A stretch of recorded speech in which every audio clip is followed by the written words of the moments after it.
Glória a Deus, igreja, boa noite. Que alegria estarmos aqui reunidos, é mais um culto dominical, culto da Jucade, com a temática em adoração, uma temática que nós já estamos abordando ao longo de 3 semanas. Hoje será a nossa 4ª semana e no próximo sábado nós estaremos fechando esta temática em adoração em nome do Senhor Jesus. Eu peço para darmos início a esta palavra e seguimento a este culto, uma oração com o nosso amado pastor Afrânio, em nome do Senhor Jesus. Te bendizemos, Deus vivo, pela Tua presença que nos dirige, que nos exorta, consola, edifica, pelos 5 minutos de oração que já nos foi dado a conceber para Ti, para a Tua honra, a tremenda e maravilhosa ministração, os tremendos e maravilhosos louvores, e agora capacita-nos, unge-nos, para que possamos acompanhar a palavra já posta no coração do Teu servo, presbítero Luciano Gonçalves, já devidamente ungido pelo Teu Espírito Santo, que possamos receber com alegria esta palavra. Em nome de Jesus, amém. Glória a Deus, meu pastor, muito obrigado, engrandecido seja o santo nome do nosso Deus. Amados, esta temática já foi ministrada no primeiro culto pelo nosso ministro Ed, depois pelo nosso ministro Lucas, depois pelo nosso ministro Yuri, e ficou mais do que claro que a adoração não é um momento musical, colocando assim, dentro de um culto, dentro de uma reunião, não é um momento musical dentro de uma congregação. A adoração vai muito mais do que isso, a adoração vai além disso.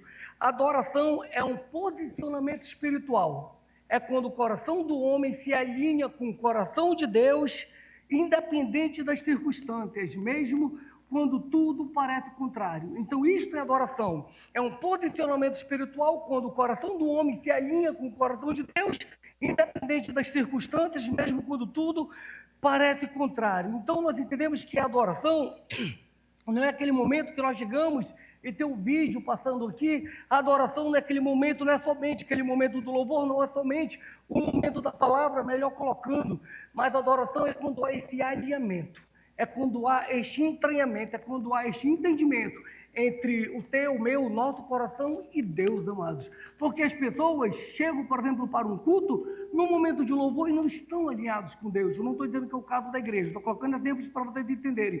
As pessoas chegam para um culto e vão participar do louvor e o ministério de louvor está se derramando, está prostrado, está adorando a Deus, levando a igreja à adoração, mas alguns estão alheios daquilo, não estão alinhados, não estão em sintonia, não estão com a mesma frequência espiritual colocando do que está acontecendo ali. A mesma coisa na palavra. Às vezes o pregador, o ministro, o pastor, o presbítero está ministrando a palavra, as pessoas estão pensando na conta que venceu, estão com o pensamento longe, estão distante daquilo que Deus está fazendo naquela noite, naquele culto, naquele lugar. Então isso não é adoração. Adoração é justamente esse alinhamento, é essa junção, esse afinamento entre o teu coração, o meu coração, o nosso coração e o próprio Deus sobre nossas vidas. Perdão. E ao longo das escrituras nós temos nós vemos um padrão claro de algo que acontece. O meu áudio não está chegando aí atrás? Está cortando. Aqui está chegando legal. Professor, dá uma olhada aí o que pode ter, senão eu troco de microfone, por gentileza.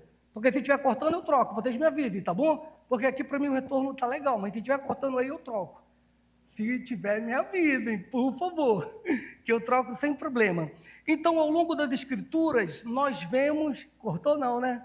Glória a Deus, qualquer coisa é minha vida. Ao longo das escrituras, nós vemos um padrão claro, amados. Nós vemos algo que sempre, geralmente acontece. Eu vou colocar assim, geralmente acontece, eu vou colocar sempre, porque o nosso Deus, ele é inesgotável. Ele é um Deus que sempre supre, que sempre nos acompanha. Sempre que o povo de Deus, sempre que a igreja, sempre que o seu povo, Israel, está passando por um momento de luta, por um momento de dificuldade, por um momento de tribulação, por um momento de angústia, sempre que eles passam por adversidades, algo característico deles é que eles passam a adorar a Deus, é que eles passam a buscar a Deus, é que eles começam a se posicionar diante de Deus em meio a essas lutas, em meio a essas crises, em meio a essas dificuldades. E Deus sempre vem com livramento, com intervenção e com vitória. Então o subtema que eu dou para este culto de hoje é adorando em meio às crises. Vou trocar, eles pediram para trocar, eu vou trocar.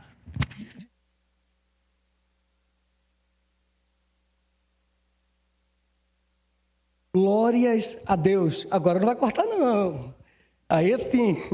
E o subtema que nós vamos trabalhar hoje é adorando em meio às crises, adorando em meio à dificuldade, adorando em meio às lutas, adorando em meio aos problemas. Nós vamos estar abordando este subtema hoje para que nós possamos sair daqui uma vez mais abençoados e enriquecidos pelo nosso santo Deus. E eu vou colocar alguns exemplos, eu separei 5 exemplos bíblicos e eu vou começar pelo mais recente, que nos fora trazido pelo nosso ministro Lucas André, no penúltimo sábado, quando ele ministrou essa palavra, que foi sobre Paulo e Silas, amados. Um resumo da história de Paulo e Silas, bem breve, porque ele ministrou, eu não vou me aprofundar, mas só para trazer entendimento. Paulo e Silas foram presos injustamente, eles foram açoitados, eles foram algemados, eles foram postos no cárcere interior, na parte mais profunda daquela prisão, onde eles ficaram encarcerados. E nesse momento de luta, de angústia, de dificuldade, de problema, eles não murmuraram, eles não se queixaram, eles não se desanimaram, muito pelo contrário. A palavra de Deus fala no versículo 25, que por volta da meia-noite, Paulo e Silas oravam, cantavam, estavam em adoração e todos ali estavam ouvindo o que estava sendo feito. E neste momento de adoração, nesse momento onde eles estavam adorando a Deus, clamando a Deus, louvando a Deus, houve-se ali um grande terremoto, onde todas as cadeias foram quebradas, as portas foram abertas e houve grande livramento ali. Eles poderiam ter saído, mas este não era o propósito de Deus. O propósito de Deus era muito maior. Nós sabemos que a casa do carcereiro foi salva. Nós sabemos que o evangelho foi difundido, que o evangelho foi propagado. Então nós temos essa primeira visão que nos fora trazido pelo ministro Lucas, de que o louvor, a adoração, a entrega abre portas, quebra cadeias, quebra algemas. Um outro exemplo que nós temos, dentro do contexto ainda sobre adoração, é Diana, esposa de Eucana. O que acontece? Como é que era o contexto? Eu vou pontuar, eu sei que a igreja é bem ensinada, bem doutrinada, conhece bem profundamente as escrituras, então eu estou apenas pontuando para vocês terem um entendimento. Ana, ela era estéril e por vezes ridicularizada por Penina. Penina era outra esposa de Eucana, marido de Ana. Então, a outra esposa de Eucana, Penina, teve filhos. E ela era ridicularizada por Penina e isso trazia para ela insatisfação, trazia para ela tristeza, trazia para ela desconforto, até mesmo angústia. Apesar de todo o amor, apesar de toda a atenção que seu marido dava a ela, que o marido dela desprendia a ela, ela se sentia incompleta, faltava algo para ela. Então ela foi ao templo, ela foi à casa de Deus, ela foi à igreja, e ali ela orou, e ali ela adorou, e ali ela chorou profundamente aos pés do Deus vivo e fez um voto com o Senhor, fez uma aliança, fez um acordo de que caso Deus abrisse a madre dela, ela desse o ventre dela, ela desse a luz, ela devolveria esse filho ao Senhor. E nós sabemos da história, isso está lá no primeiro livro do profeta Samuel, em seu capítulo 1, está narrando isso, e no versículo 17, o profeta Eli vê Ana, vai até ela, tem a priori uma leitura equivocada do que estava acontecendo, depois ele entendeu o que de fato houver ali, então ele responde para ela, usado por Deus: vai-te em paz e o Deus de Israel te conceda a petição que lhe fizeste. E de Ana veio o profeta Samuel, nós sabemos da história. Então, mais uma situação em que a adoração, ela veio, ela moveu, ela fez com que o impossível ocorresse, com que o sobrenatural viesse ao natural e fosse manifesto e fosse revelado. O terceiro exemplo que eu quero compartilhar com a igreja é o exemplo de Abacuque, amados. Os irmãos conhecem a história do profeta Abacuque, que está registrada no livro do próprio profeta, o livro que tem o nome do próprio profeta, são 3 capítulos, perdão. E o resumo da história de Abacuque é o seguinte, só para a gente entender. A economia, ela estava destruída, as colheitas, elas estavam perdidas, havia uma instabilidade total, e com essa instabilidade havia violência, havia injustiça, havia corrupção, havia perversão da lei, e com tudo isso havia impunibilidade. Não havia punição ali, amados, era um negócio incrível, extraordinário, ao ponto de indignar Abacuque. E ele fala no versículo 2 do capítulo 1 o seguinte: até quando clamarei por socorro e não me ouvirás? Até quando isto vai acontecer? Até quando tu vais permitir que tudo isso aconteça, ó Deus? E Deus vem dar uma resposta para ele, que está no capítulo 2, de versículo 4. Pode colocar, por gentileza. Diz o seguinte: eis o soberbo, sua alma não é reta nele, mas o justo viverá pela fé. O justo viverá pela fé. O que o Senhor estava dizendo? Abacuque, tu não estás vendo, mas eu vou agir. Abacuque, tu não estás entendendo, mas eu estou observando tudo. Abacuque, tu não estás compreendendo a situação, as circunstâncias, mas eu estou nesta situação, eu estou nessa circunstância. Essa palavra, amados, fortaleceu tanto Abacuque, que não lhe restou outra coisa senão adorar a Deus, engrandecer, glorificar, exaltar o Deus vivo. E no final do capítulo 3, ele diz o seguinte: caso queiram compartilhar comigo na leitura, fique à vontade. Abacuque capítulo 3, versículos 17 e 18, eu vou ler. Posso, igreja?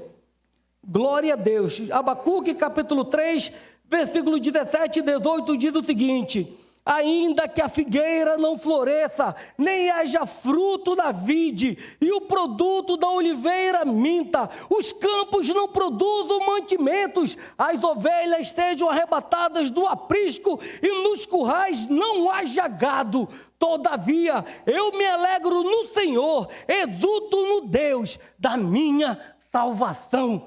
Essa é a vida daquele que crê, amados, que vive pela fé, aquele que anda por fé, mas não tem saída, não tem solução, não tem circunstâncias. Adore, crendo que Deus vai operar. Adore, crendo que Deus vai manifestar a sua graça. Adore, crendo que Deus vai ser benigno para contigo, para comigo, para com cada um de nós aqui presente. O quarto exemplo que nós vamos falar...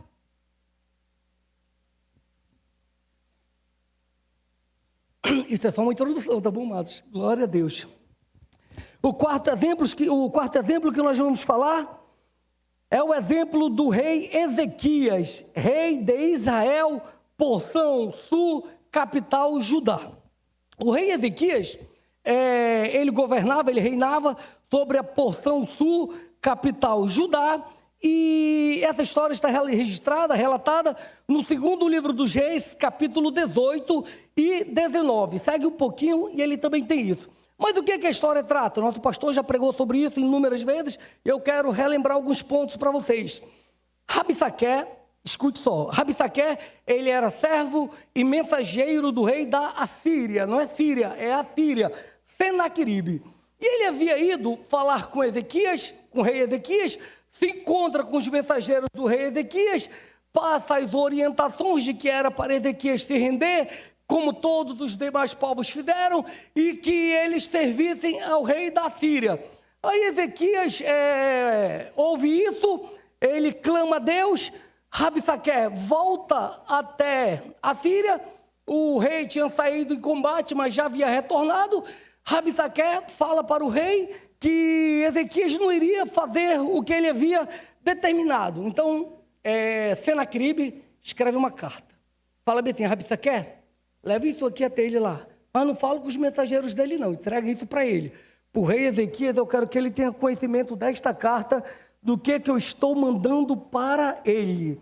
Então, o rei, o Rabsaque, vai até o rei Ezequias, levando a carta de Senaqueribe com ele, levando a carta para com ele. E o texto diz o seguinte, eu vou ler algo aqui, logo para a gente dar seguimento. Capítulo 19, versículo 10. Olha o que diz o início da carta.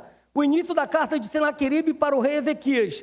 Segundo o livro dos Reis, capítulo 19, versículo 10. Assim falareis a Ezequias, rei de Judá: não te enganes, o teu Deus, em quem confias, dizendo: Jerusalém não será entregue nas mãos do rei da Síria. Amados, ele já começa a carta dizendo o seguinte: Ezequiel, escute só, não te enganes o teu Deus, o Deus a quem tu confias, o Deus onde tu tens a tua força, a tua fortaleza. Não confie nesse Deus, porque ele não vai te livrar da minha mão, não. Os outros povos a quem eu enfrentei, aos quais eu destruí, confiavam nos deuses deles, e nenhum dos deuses deles pôde resistir-me, pôde enfrentar-me, pôde resistir à mão poderosa do sumo rei, do rei Senaqueribe, que ele se intitulava sumo rei.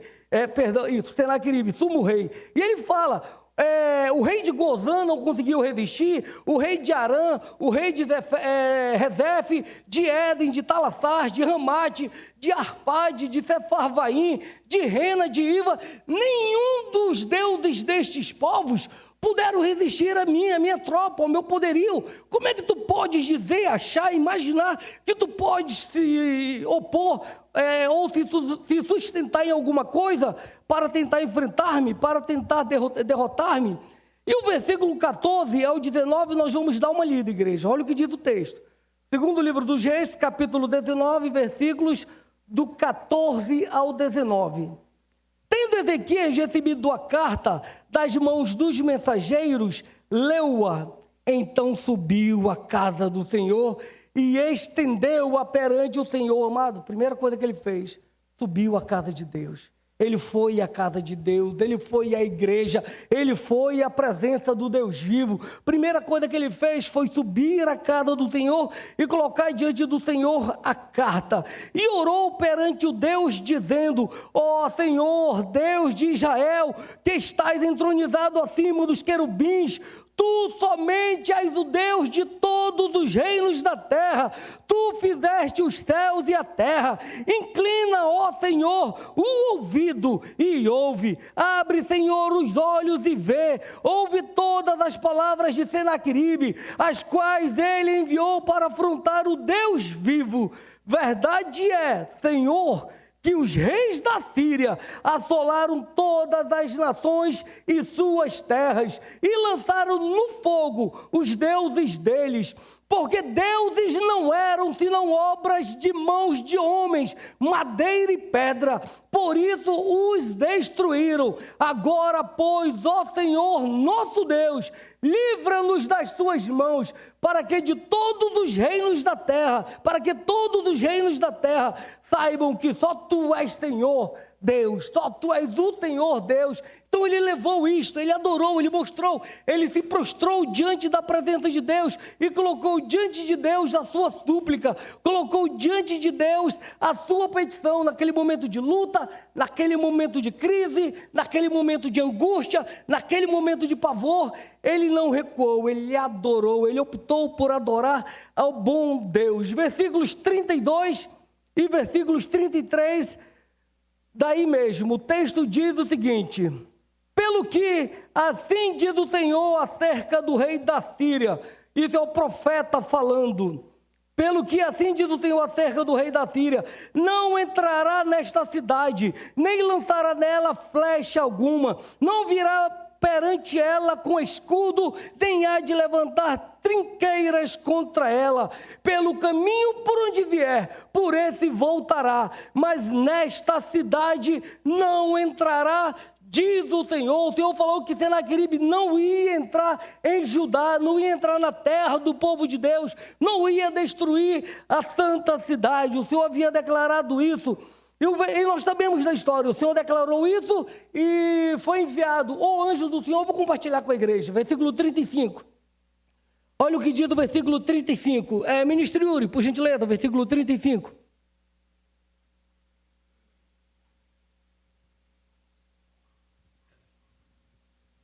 Então, naquela mesma noite, saiu o anjo do Senhor e feriu, no arraial dos assírios, 185.000, e quando se levantaram os restantes pela manhã, eis que todos estes eram cadáveres. Glórias ao nosso bom Deus. Naquela mesma noite, amados, se levantou o anjo com A maiúsculo, o anjo do Senhor, o próprio Deus, uma personificação do Deus vivo, e matou do arraial dos assírios 185 mil assírios.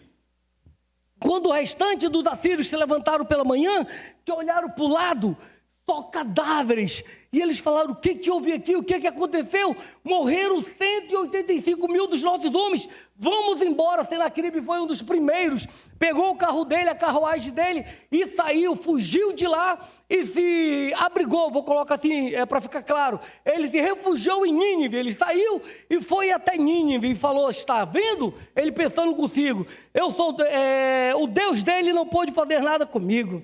Matou 185 mil homens, eu estou aqui intacto, estou em Nínive, nada aconteceu comigo. De fato eu sou o sumo rei, de fato eu sou um rei intocável. E ele foi até a casa de Nisrod, o Deus dele, para adorar Nisrod. Quando ele vai até a casa de Nisrod, seus dois filhos, Adrameleque e Sarezer, vão até lá e matam o próprio pai com espada. E depois dos filhos fogem e o filho de Senaqueribe reina. Amados, não há quem possa ficar impune à mão poderosa do Senhor. Não há quem possa blasfemar contra o Deus vivo e sair ileso, e sair impune, e sair sem que a mão poderosa do Senhor o alcance. Não há aqueles que possam afrontar a Deus e achar que não terão justiça sobre eles. O quinto e último exemplo que nós vamos estar lidando, trabalhando esta noite, é o rei Josafá, amados. É uma história muito parecida com a história do rei Ezequias, só que tem algumas peculiaridades, algumas particularidades. Esta história que nós vamos compartilhar agora com vocês encontra-se, pode abrir comigo, Igreja do Deus Vivo, segundo livro das Crônicas, em seu capítulo 20. O versículo 1, nossa amada irmã Késia irá nos ler. Segundo livro das Crônicas, capítulo 20, versículo 1, nossa amada irmã, minha filha Késia. Eita glórias. Depois disto, os filhos de Moabe e os filhos de Amon, com alguns dos meunitas, vieram à peleja contra Josafá. Muito obrigado, filhota. Depois disto, vamos abrir um parêntese só para entender o contexto. Depois disto, o que, presbítero? É narrado no capítulo 17, capítulo 18 e capítulo 19, só para entender o contexto. Capítulo 17, o Josafá é entronizado. Rei Josafá toma posse do trono e ele passa a buscar ao Senhor. Além dele buscar ao Senhor, ele chama os levitas e os líderes e os envia a toda a região de Judá para que eles ensinassem a lei do Senhor. Isso está registrado no capítulo 17. No capítulo 18, ele faz uma aliança equivocada, para não dizer trágica, catastrófica, com o rei Acabe, amados. Israel tinha porção sul, capital Judá, rei Josafá. Israel, porção norte, capital Samaria, rei Acabe, aquele mesmo, o marido de Jezabel, misericórdia.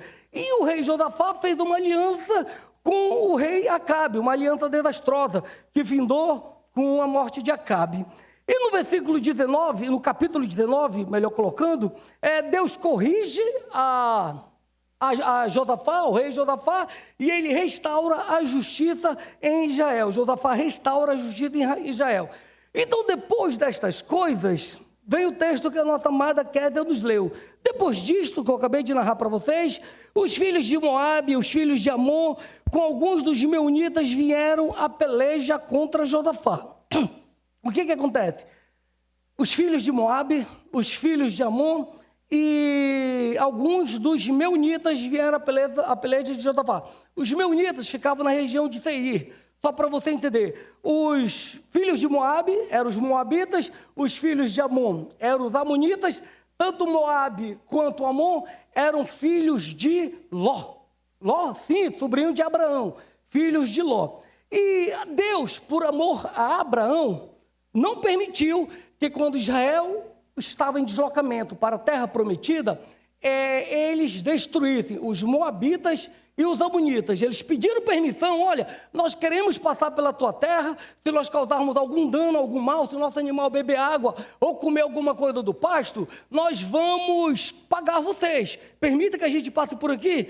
E tanto os moabitas quanto os amonitas falaram: não, tu não vais passar por aqui não, a gente não quer que tu passe.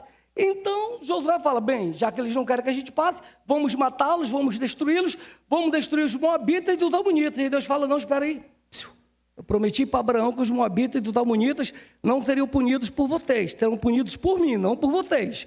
Então eles partem por uma área mais longe, mais longínqua, mais externa e não causam dano nem aos moabitas, nem aos amonitas, nem aos da região dos meunitas, que eram descendentes da região de Seir, também por conta do irmão de Jacó, Esaú. De Esaú vem Seir, e Deus falou, não, também poupa os da região de Seir, por amor que eu tenho a Esaú, não faço isso, e sigo o caminho de vocês. Então, eles pouparam, tomaram posse da terra prometida, e então aparece esse caso bem aqui. E o texto diz o seguinte, depois disto, os filhos de Moabe, os filhos de Amon, com alguns dos meunitas, vieram a peleja contra Josafá.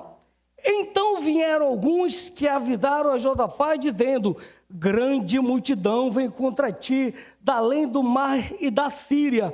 Eis que já estão em Hazazon Tamar, que é em Gede. Versículo 3, amados, vamos continuando e vamos ler o versículo 3. Então Josafá teve medo. Escute só isso, amanhã nós vamos ter uma palavra gloriosa que nos será ministrada pelo pastor Afrânio. A temática é o medo gera tormenta, então não falte, venha para ser abençoado e edificado por esta palavra. Então o momento de aflição, o momento de angústia, o momento de crise, o momento de peleja, o momento de perseguição, ele vai vir. A questão é como nós vamos lidar com esses momentos, como nós vamos lidar com essas situações. Olha o que Josafá fez. Então Josafá teve medo e se pôs a buscar o Senhor e apregou o jejum em todo o Judá. E o versículo continua dizendo, Judá se congregou para pedir socorro ao Senhor. Também de todas as cidades de Judá veio gente para buscar ao Senhor. E pôs-se Josafá em pé na congregação de Judá e de Jerusalém na casa do Senhor, diante do pátio novo, amados. Eles estavam lá para adorar a Deus. E o versículo 6 diz, e disse, Senhor, Deus de nossos pais, porventura não és tu, Deus nos céus, não és tu que dominas sobre todos os reinos dos povos? Na tua mão está a força e o poder, e não há quem te possa resistir. Porventura, ó nosso Deus, não lançaste fora os moradores desta terra de diante do teu povo Israel, e não destes para sempre a posteridade de Abraão, teu amigo, habitarem nela, nesta terra, e nela edificarem um santuário ao teu santo nome, dizendo, se algum mal nos sobrevier, espada por castigo, peste ou fome, nós nos apresentaremos diante desta casa e diante de ti, pois o teu nome está nesta casa, e clamaremos a ti na nossa angústia, e tu nos livrarás, tu nos ouvirás, e tu nos livrarás. Amados, o povo foi à presença de Deus. Do versículo 9 diz que eles foram à casa de Deus, foram à presença de Deus, foram à igreja, clamar a Deus, adorar a Deus, pedir a Deus, porque eles sabem que Deus vem em socorro, Deus vem em ajuda, Deus vem e levanta e conduz e dá vitória ao seu povo. Perdão, igreja. Então me hidratar aqui rapidinho. Glória a Deus. Versículo 10. Versículo 10. Agora, pois, eis que os filhos de Amon, olha só esse texto, e os de Moabe, e os do monte Seir, cujas terras não permitiste a Israel invadir, quando vinham da terra do Egito, mas deles se desviaram e não os destruíram. Eis que nos dão apago, vindo para lançar-nos fora da tua possessão, que nos deste por herança. Versículo 12, escute só. Ministro Lucas André, nos leia o versículo 12, por gentileza.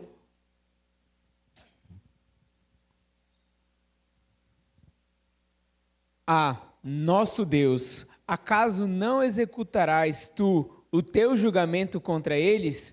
Porque em nós não há forças para resistirmos a essa grande multidão que vem contra nós. e não sabemos nós o que fazer. Porém, os nossos olhos estão postos em Ti. Glória a Deus, amados, quando nós reconhecemos que nós não temos força, quando nós reconhecemos que nós não temos nada, quando nós reconhecemos que nós somos insignificantes diante das lutas, das adversidades, que nós não somos capazes de vencer aquela peleja, mas nós confiamos em Deus, entregamos a Ele e estamos com nossos olhos fitos nele, Ele atende a nossa súplica, Ele atende o nosso clamor, Ele vem ao encontro, ao socorro do povo dele. E o versículo 13 continua dizendo o seguinte: todo o Judá estava em pé diante do Senhor, como também as suas crianças, as suas mulheres e os seus filhos. Toda a congregação, desde o mais tenro até o mais experiente, todos estavam ali adorando a Deus, estavam prostrados, estavam convictos de que o Senhor os atenderia, de que o Senhor viria ao encontro dele, amados.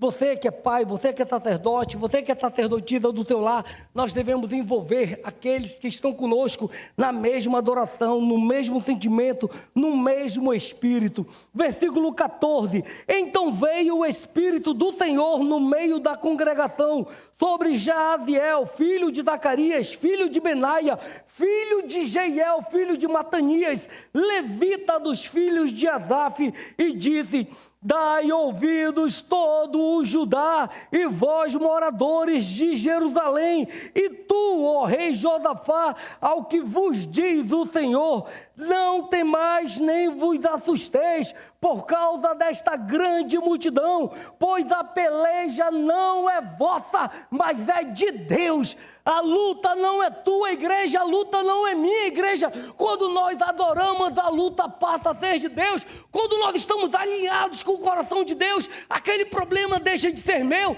deixa de ser teu, deixa de ser nosso e passa a ser de Deus. É Ele que nos atende, é Ele que vê o nosso socorro. Quando nós estamos alinhados em adoração com Ele, a luta passa a ser dele. Eita glórias! Versículo 16, vou ler com a igreja.